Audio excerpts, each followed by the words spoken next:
En la presencia del Señor con gratitud y alza tu voz.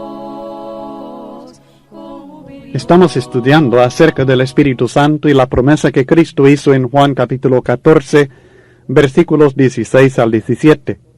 Aclara que el mundo no puede recibir el Espíritu de verdad porque no le ve ni le conoce. Debido a que el mundo sigue la mentira del diablo, le falta la capacidad de percibir el Espíritu de verdad. Así como no reconocieron a Cristo Jesús, no percibieron que Él era realmente el Hijo de Dios y la solución a todos sus problemas, de la misma manera no iban a recibir ni percibir al Espíritu de Dios. El Espíritu de verdad. En contraste con aquel espíritu que el mundo sigue, que es el espíritu de error.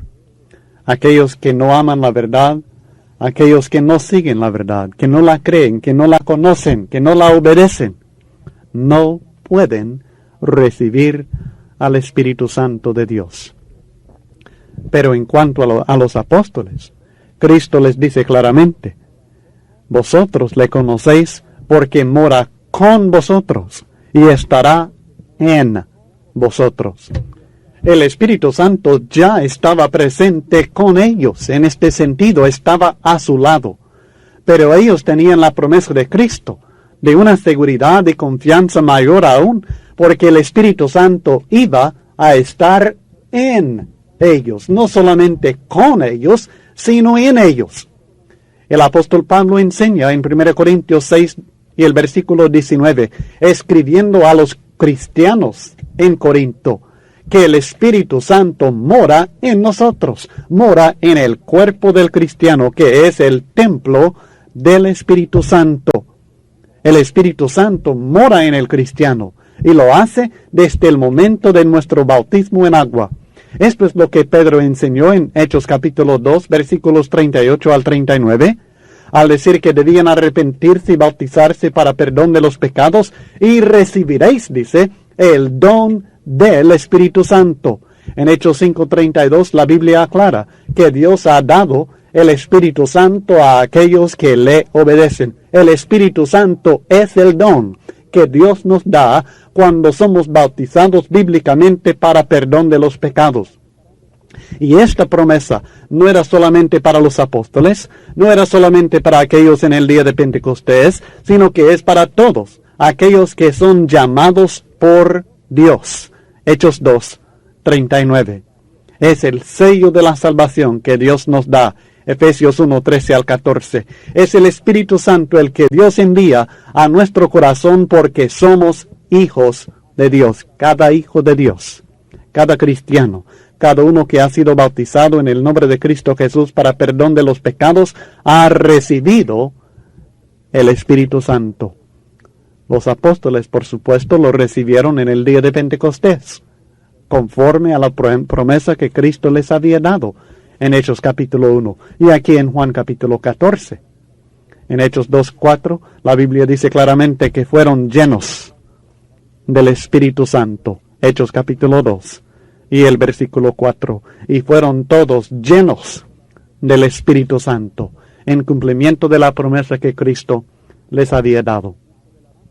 Hay una relación aún más estrecha con el Espíritu Santo que nosotros gozamos, mayor que la comunión, la relación que ellos gozaron con Cristo mismo, y es algo permanente.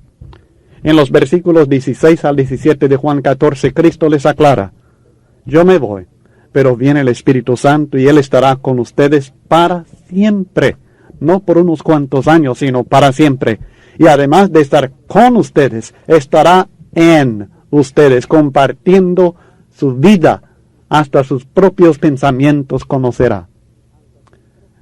Vendré a vosotros, dicen los versículos 18 al 19, no os dejaré huérfanos, sin padres, sin apoyo, vendré a vosotros. Todavía un poco y el mundo no me verá más, pero vosotros me veréis porque yo vivo, vosotros también viviréis.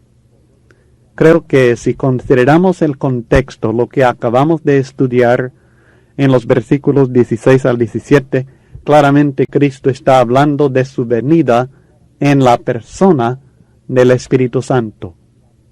El Padre vino en la persona de Jesucristo, y luego Cristo vino en la persona del Espíritu Santo, representado por Él. En Juan 14:26, Él les dice: yo les he dicho estas cosas estando con ustedes, pero el Consolador, el Espíritu Santo, a quien el Padre enviará en mi nombre, Él os enseñará todas las cosas y os recordará todo lo que yo os he dicho. Claramente, Él está pensando que el Espíritu es aquel que vendría para estar con ellos. Después de la muerte y la ascensión de Jesús, vendría el Espíritu Santo para que ellos no fueran desamparados como un niño cuando muere su padre, como un huérfano. Es cierto que Cristo vendría a ellos después de la resurrección, pero esto sería solamente por poco tiempo. Así que estoy convencido que está hablando de su venida en la persona del Espíritu Santo. Y luego les promete en el versículo 20 y el 21, en aquel día vosotros conoceréis que yo estoy en mi Padre, y vosotros en mí, y yo en vosotros. El que tiene mis mandamientos y los guarda, ese es el que me ama. Y el que me ama será amado por mi Padre, y yo le amaré y me manifestaré a él. El entendimiento de los apóstoles fue abierto un poco después de la resurrección de Cristo, pero realmente no entendieron completamente hasta que viniera el Espíritu Santo en Hechos capítulo 2. Todavía en Hechos capítulo 1, poco antes de su ascensión a la diestra de Dios, le estaban preguntando si iba a restaurar el reino a Israel ahora. Estaban confundidos todavía. Pero a partir de la venida del Espíritu Santo en Hechos capítulo 2, entendieron perfectamente, porque el Espíritu los llenó y el Espíritu les dio el entendimiento que necesitaban. Pero no era suficiente tener el entendimiento. El conocimiento de la doctrina de Cristo no vale nada si no somos obedientes a Él por el amor que le tenemos en el corazón. El que tiene mis mandamientos y los guarda, ese es el que me ama. El verdadero amor no se manifiesta en el conocimiento. El verdadero amor se manifiesta en la obediencia a la doctrina de Cristo Jesús. No es suficiente ser activo, no es suficiente tener conocimiento. Hay que unir las dos cosas por amor. La fe que obra por amor. La obediencia a Cristo. Esto es lo que Él está buscando en nosotros. Y esto cambia nuestra relación con Dios. Es cierto que Dios nos ama primero. Y aunque nunca le amemos, siempre nos ama. Aunque le aborrezcamos, Él nos ama. Pero cuando nosotros expresamos nuestro amor hacia Él en obediencia a sus mandamientos, esta relación de amor entre nosotros y Dios se hace mucho más estrecha. Por la obediencia del amor, nosotros abrimos nuestra vida para que Dios derrame plenamente su amor en nosotros. Y así es que Cristo promete: ese es el que me ama, el que tiene mis mandamientos y los guarda, y el que me ama será amado por mi Padre, y yo le amaré, y me manifestaré a Él. 3 promesas maravillosas. Yo quiero ser amado por Dios de esta manera. Yo no quiero que Dios me ame solamente como ama a cualquier hombre en el mundo, a cualquier rebelde. Yo quiero que Dios me ame como uno que le ama también. Yo quiero tener esta relación estrecha, íntima con Dios. Y puede ser nuestra esta relación si tenemos los mandamientos de Cristo y si guardamos los mandamientos de Cristo, porque nosotros así manifestamos nuestro amor. Y Dios nos amará, Cristo nos amará, y Él se manifestará a nosotros. Luego en los versículos 22 al 24 tenemos la pregunta de Judas y Cristo comienza a responder a esta pregunta. Le dijo Judas, no el Iscariote: Señor, ¿cómo es que te manifestarás a nosotros y no al mundo? Respondió Jesús y le dijo, el que me ama, mi palabra guardará, y mi Padre le amará, y vendremos a él y haremos morada con él. El que no me ama, no guarda mis palabras, y la palabra que habéis oído no es mía, sino del Padre que me envió. Judas, también llamado Tadeo, no entendía cómo Jesús se podría revelar a ellos sin que el mundo lo observara. Él sin duda estaba pensando en alguna manifestación de Cristo como rey, apoderándose del reino material como ellos seguían pensando. Esto, por su naturaleza material, tendría que ser una manifestación pública para ganar el apoyo del pueblo, pero Cristo no estaba hablando en este sentido. Él estaba hablando de tener la comunión con Él. Y Él pone como requisito para ver a Jesucristo en este sentido, el amor. Y los que aman a Jesús guardan su palabra. Estos son los únicos que realmente guardan su palabra, aquellos que le aman.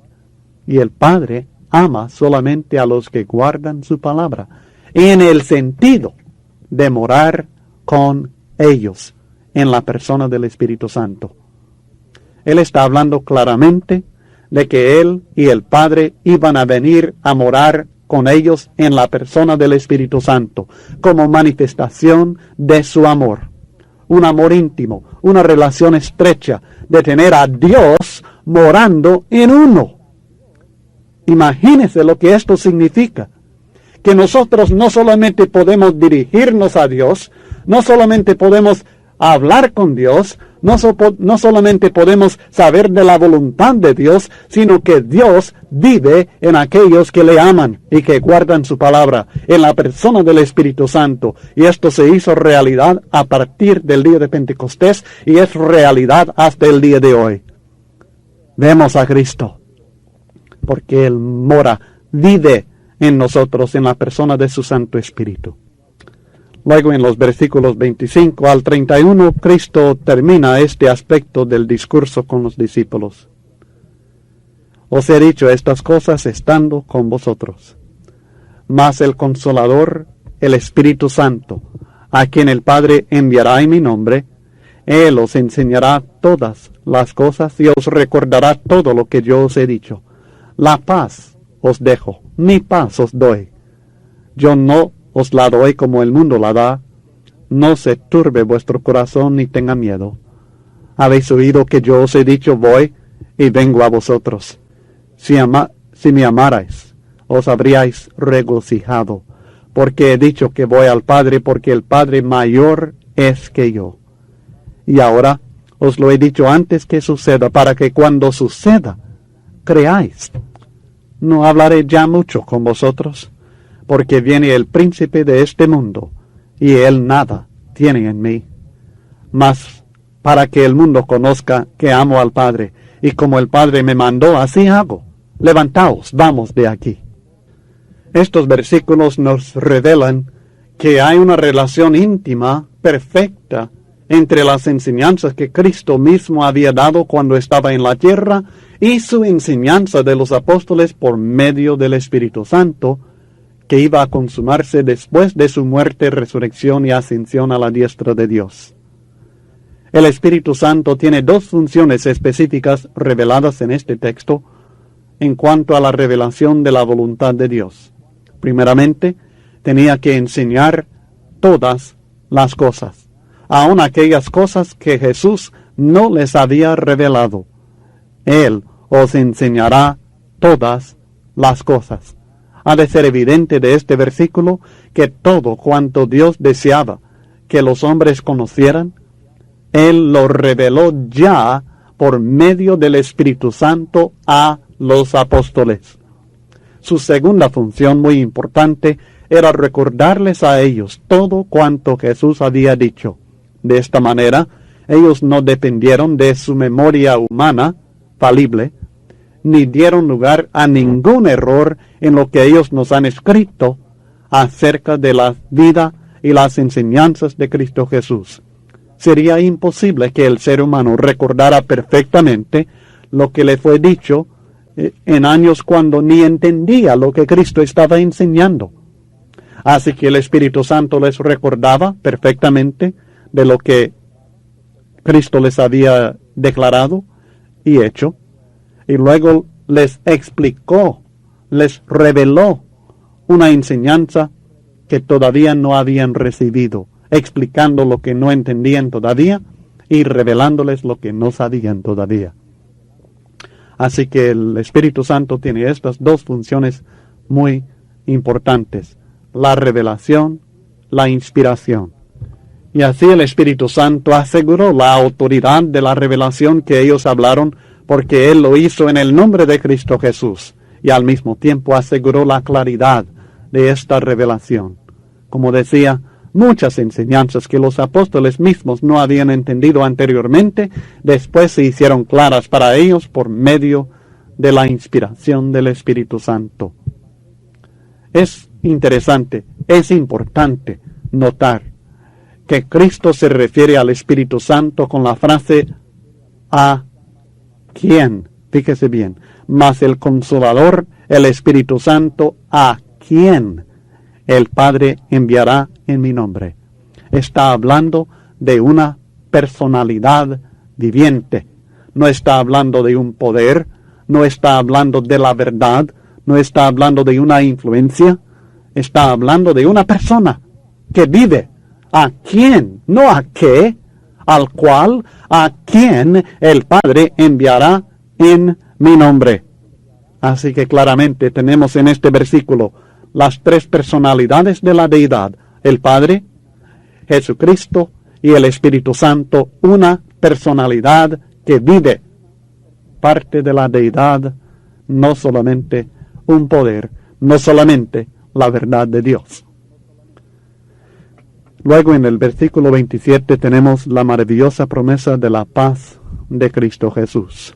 La paz os dejo como herencia, mi paz os doy como un tesoro que Él ha puesto en nuestras manos. Esta paz que Él hizo posible por medio de su muerte está disponible a todo ser humano. Y es tan importante, tan necesario, para que el hombre tenga gozo en su vida. La paz es la ausencia de la aflicción espiritual y la seguridad de la salvación, de la presencia de Dios en toda circunstancia.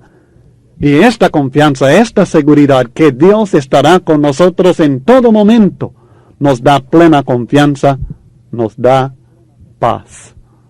El mundo tiene otra paz. El mundo puede ofrecer cierta paz externa cuando las circunstancias lo permiten. Pero la paz que Cristo nos ofrece es diferente, porque no depende de las circunstancias. Es una paz que existe en medio de la tribulación. Como Él dice en el versículo 33 de Juan 16, estas cosas os he hablado para que en mí tengáis paz. En el mundo tendréis aflicción, pero confiad, yo he vencido al mundo. Estos discípulos iban a tener muchas tribulaciones, pero su fe en Cristo serviría como ancla del alma para tener paz en medio de la tormenta. Esta paz verdadera no se puede lograr por convenios, ni guerras, ni filosofías políticas, sino exclusivamente por una fe absoluta, completa en Cristo Jesús. La paz del mundo es por escaparse de los problemas, pero la paz de Cristo es diferente. No es por escaparse de los problemas, sino por triunfar sobre estos mismos problemas. Ninguna experiencia, ni tristeza, ni dolor, ni peligro nos puede quitar la paz de Cristo Jesús. Nunca hay razón por qué el cristiano debe sentirse cobarde ni tímido, porque tiene la paz de Cristo. Aunque no se trata de un tema doctrinal difícil de entender, sí se trata de un tema de suma importancia. Y debido a su importancia hemos incluido en el estudio impreso una serie de lecciones en su forma completa, para que usted lo lea, lo estudie, lo reproduzca si desea, lo utilice para sermones, lo utilice para clases, lo puede utilizar para aconsejar a las personas que tienen problemas. Esa información importantísima. No voy a tomar el tiempo de leerles, grabar en esta forma, esta información, porque creo que se explica fácilmente. No es necesario que lo explique. Sencillamente lo que usted necesita hacer es leerlo, y leerlo varias veces sin duda.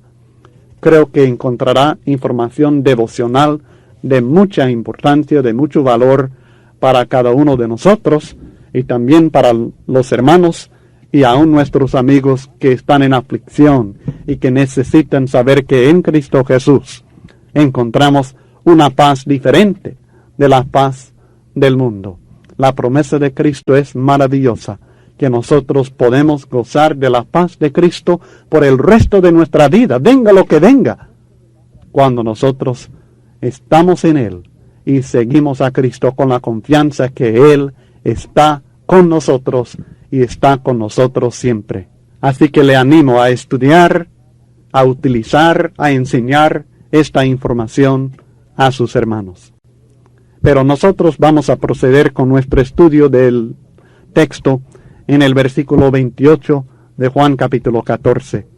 Cristo les dice que ellos debían haberse regocijado con su partida, aunque era necesario que muriera, porque Él, por este medio, iba a estar con el Padre. Y el Padre, aunque igual en esencia, igual en poder, estaba en una condición superior a la del Hijo, mientras Jesús andaba en este mundo. No está diciendo que el Padre sea mayor que Él en cuanto a potestad, sino que su condición era superior a la del Hijo. Jesucristo se encontraba en un mundo de tribulación, de tentación, de pecado. Se encontraba en medio de enemigos. No había sido exaltado a la gloria que Él antes había tenido con el Padre, según Juan 17 y el versículo 5, cuando Él declara: ahora pues, Padre, glorifícame tú al lado tuyo con aquella gloria que tuve contigo antes que el mundo fuese. Así que el Padre era mayor en gloria que Cristo Jesús en este momento. Aunque Cristo había tenido la misma gloria, había estado en la misma condición, pero como Él voluntariamente se había humillado, había perdido aquella gloria por este tiempo de su vida humana, pero volvió a gozar de ella cuando ascendió a la diestra de Dios. Pero el Padre no era mayor de Cristo en el sentido de tener poder o potestad mayor que Cristo. No era que su esencia fuera mayor, no era que Cristo era un Dios chiquito, inferior al Padre, de ninguna manera. Cristo en el versículo 29 les aclara que les está declarando de antemano su muerte antes que suceda, para que al suceder crean. Les avisó de antemano de su muerte y de su resurrección y ascensión al Padre de antemano, para que estos eventos les sirvieran de evidencia o señales para creer en Él. Es maravilloso que pudo decir de antemano: esto y esto y esto va a suceder en mi vida, en mi muerte, en mi resurrección, para que ellos al verlo tuvieran fe que Él realmente era Hijo de Dios. Cristo ya tenía poco tiempo y poco que les iba a decir, porque el momento casi había llegado para su arresto. Ya se iban para el lugar donde iban a encontrar a los enemigos de Cristo Jesús, donde lo iban a llevar preso, y antes de terminar las 24 horas, Cristo estaría muerto. Jesús aclara que los que vendrían contra Él vendrían como representantes del príncipe de este mundo, Satanás mismo, como Él dijo en Juan 12:31, hablando de Satanás: ahora es el juicio de este mundo, ahora el príncipe de este mundo será echado fuera, hablando de su victoria sobre Satanás por medio de la muerte. Así que los que vinieron a Cristo contra Él vinieron como representantes de Satanás. Pero Satanás no tenía el poder sobre Él. No tiene nada en mí, dice Cristo. O sea que Cristo voluntariamente iba a poner su vida en obediencia al Padre? Porque en realidad el diablo no tenía nada en él, ningún pecado, ninguna causa de muerte. No había manera que podían llevar preso a Cristo Jesús. Él se entregó voluntariamente. En resumen, en estos versículos 28 al 31, encontramos 4 verdades importantes acerca de la muerte de Jesús. Primeramente, su muerte era el camino a la gloria. Él no iba a la derrota, sino hacia la gloria. Segundo, tenía que servir como señal para los discípulos. Él les dijo de antemano para que su muerte sirviera como fuente de fe y confianza para ellos y nosotros. Tercero, en su muerte, Cristo no fue vencido ni por el diablo mismo. El diablo no tenía nada en él, ni nada tiene en nosotros ahora, porque Cristo le ha quitado el imperio de la muerte. Cuarto, la muerte de Cristo fue voluntaria, como parte de su obediencia al Padre, por amor que le tenía. Así que en Juan capítulo 14 encontramos a Cristo presentando suficiente base para el consuelo que necesitaban sus discípulos poco antes de su muerte. Les presenta al menos 10 bases para este consuelo. Les dice: sigan confiando en Dios y en mí, porque yo seguiré proveyendo para cada necesidad que tengan. Segundo, mi partida es con el propósito específico de preparar todo para una reunión con ustedes en la casa del Padre en el cielo.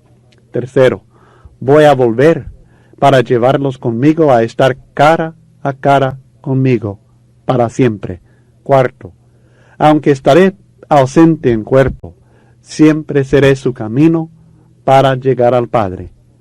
Quinto, como resultado de mi regreso al Padre, les enviaré poder para que ustedes hagan obras mayores de las que yo he hecho. Sexto, como resultado de mi regreso al Padre, les podré enviar otro ayudante, otro consolador que estará siempre con ustedes, el Espíritu Santo. Séptimo, en el Espíritu Santo yo volveré a los que realmente me aman. Octavo, este otro consolador les ayudará a entender lo que no han entendido todavía. Tendrán mayor conocimiento como resultado de mi partida. Noveno, les estoy dejando mi paz, para que tengan paz diferente de la que el mundo ofrece. Y por último, entiendan, yo no voy a la derrota, voy a una condición más gloriosa. Ustedes estarán en mejores condiciones y yo también, como resultado de mi partida de este mundo. Consuelo maravilloso para afrontar la muerte, la crisis tan tremenda que él y ellos tenían que afrontar en estos momentos, poco antes que él se entregara por nosotros voluntariamente. Espero que repase y que conteste las preguntas sobre Juan capítulo 14 antes de seguir con la conferencia sobre las relaciones que estaremos estudiando en Juan capítulo 15.